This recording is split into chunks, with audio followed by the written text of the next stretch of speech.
स्वागत करते हैं आपके चैनल मिस्टर रेड पैक में। आज हम बात करने वाले हैं न्यूट्रॉन स्टार के बारे में। जी हाँ, न्यूट्रॉन स्टार जिसके बारे में आपने सुना होगा कि जिसे हम मरता हुआ तारा कहते हैं। तो चलिए इसके बारे में जानते हैं कि आप जिसके बारे में जितना सुने वो क्या उतना सच है या फिर गलत। तो चलिए वीडियो को चालू करते हैं बिना किसी देरी के।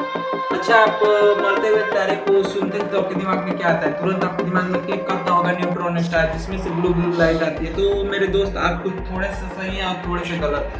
तो चलिए पता करते हैं कि न्यूट्रॉन स्टार होता क्या है, बन कैसे जाते हैं। न्यूट्रॉन स्टार एक स्टार ही होता है, बाकी सब स्टार से बिल्कुल अलग होता है, पर वो एक स्टार ही होता है। जो कि जैसे हमारा सन है वो भी एक स्टार है, पर उसमें एक रिएक्शन चल रहा है जिसे न्यूक्लियर रिएक्शन कहते हैं, न्यूक्लियर रिएक्शन कहते हैं। तो उसी प्रकार हर एक तारे में एक रिएक्शन होता है जिसमें गैसों की रिएक्शन होता है, जिसमें से उनका मास बढ़ते रहता है। और जैसे कि उनका मास 1 होता है तब 2 हो जाता है। जैसे हाइड्रोजन हीलियम बदलता है, हीलियम लिथियम, और लिथियम बेरिलियम बोरान ऐसे करते बदलता है। पर एक समय आता है बोरान के बाद से या फिर उसके बाद से इतना ज़्यादा भारी हो जाता है कि उसमें न्यूक्लियर रिएक्शन होना हो जाता है बंद। तो उसमें जब न्यूक्लियर रिएक्शन बंद हो जाता है तो वो उस समय बंद होता है जबकि उसकी डेंसिटी काफ़ी हाई हो जाती है। यानी कि डेंसिटी यानी कि कम स्पेस में बहुत ज़्यादा, मतलब कि कम स्पेस में बहुत ज़्यादा सामान होना। जैसे कि मान लीजिए आप एयर की डेंसिटी पढ़ते हैं जिसकी बहुत कम है, वाटर की डेंसिटी बहुत ज़्यादा है, और जो सॉलिड है उसकी और ज़्यादा है। तो उसमें जो न्यूक्लियर होता है, न्यूक्लियर रिएक्शन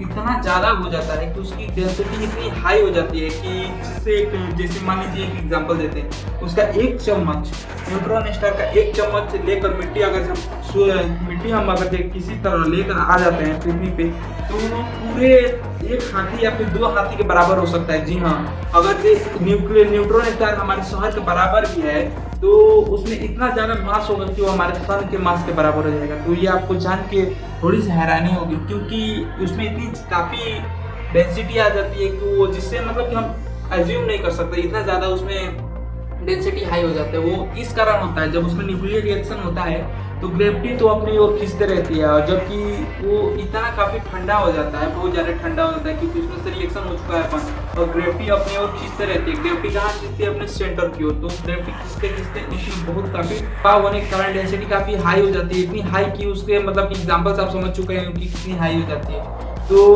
अगर ये न्यूक्लियर रिएक्शन तो बंद हो जाता है तो उसमें से लाइट कैसे आती है? तो उसमें न्यूक्लियर रिएक्शन बहुत कम मात्रा में चलती रहती है, जिससे कि वो लाइट इमिट करता रहता है, जिससे ब्लू कलर की लाइट आती है थोड़ी थोड़ी। और इसका जो एक स्ट्रक्चर समझते हैं, इससे पहले एक एग्जांपल समझते हैं एटम स्ट्रक्चर जिसे बोलते हैं। एटम स्ट्रक्चर यानी कि उसके सेंटर पे प्रोटॉन और न्यूट्रॉन होते हैं, और अभी फिलहाल में पता चला है न्यूट्रॉन के बारे में। तो उसके सेंटर पे होते हैं एटम के, ठीक है, और उसके चारों तरफ न्यूक्लियस के चारों तरफ वो सब न्यूक्लियस में होते हैं। ये तो इतना तो पता होगा, बेसिक सी बात है, फिजिक्स तो इतना सब कुछ पढ़ा रहता है। और न्यूक्लियस के चारों तरफ इलेक्ट्रॉन घूमते रहते हैं। उसी प्रकार उसमें भी होता है, उस स्टार में भी होता है। उसके सेंटर पे काफी सारे प्रोटॉन न्यूट्रॉन हो जाते हैं। ऐसा नहीं है कि इलेक्ट्रॉन नहीं मिलेगा, वहां पे इलेक्ट्रॉन मिलेगा, बहुत कम मात्रा मिलेगा, और उसके सरफेस पे इलेक्ट्रॉन चला जाता है। तो पूरा का पूरा जो हमारा स्टार है वो एक एटम के स्ट्रक्चर की तरह कार्य करने लगता है, उसमें एक एटम के स्ट्रक्चर की तरह बन जाता है। तो ये जान के आपकी हैरानी होगी कि उसके सरफेस पे केवल इलेक्ट्रॉन मिलेंगे, और कहीं नहीं कहीं मतलब थोड़ा मोड़ा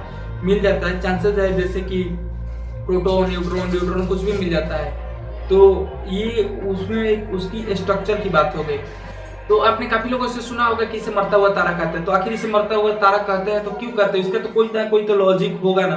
तो इसलिए मरता हुआ तारा कहते हैं क्योंकि इसमें इतनी ज्यादा डेंसिटी हाई हो जाती है कि एक समय आता है कि वो ब्लैक होल बन जाता है। तो आपके मन में तुरंत क्लिक करेगा कि तो हमारा सन भी ब्लैक होल बन जाना चाहिए, क्योंकि वो भी एक स्टार है और आने वाले समय में वो भी एक न्यूट्रॉन स्टार बनेगा। तो ऐसा नहीं हो सकता मेरे दोस्त, क्योंकि ब्लैक होल पे हमने वीडियो बनाया है, उसमें समझाया है कि ब्लैक होल बनने के लिए एक मतलब कि अमाउंट की जरूरत होती है, एक साइज की जरूरत होती है। इतना साइज रहेगा तो तब जाके ब्लैक होल बनेगा, या फिर कुछ ब्लैक होल में कन्वर्ट होगा। इतना मास चाहिए, इतना डेंसिटी चाहिए, तो वो हमारे सन के पास नहीं है। वो न्यूट्रॉन स्टार ही बन के उसके पास से कुछ जाएगा, खत्म हो जाएगा। पर जो न्यूट्रॉन स्टार कई सारे हैं जो कि ब्लैक होल में कन्वर्ट हो चुके हैं, ब्लैक होल में कन्वर्ट होने वाले हैं। कई सारे स्टार जो हैं कि न्यूट्रॉन स्टार में कन्वर्ट होने वाले हैं। तो ऐसी काफ़ी सारी बातें जो है कि हम एक ही वीडियो में नहीं कर सकते। तो आज की वीडियो को बस इतना ही रहने देते हैं। अगर ये वीडियो आपको अच्छा लगा होगा तो वीडियो को लाइक कीजिए, चैनल को सब्सक्राइब कीजिए। धन्यवाद, जय श्री राम। और अगर तुम लोग नए हो तो सब्सक्राइब करो, वो जो लाल वाला बटन है उस पर फूट फेंक के मारो या फिर मोमबत्ती, मुझे नहीं पता, बस क्लिक हो जाना चाहिए।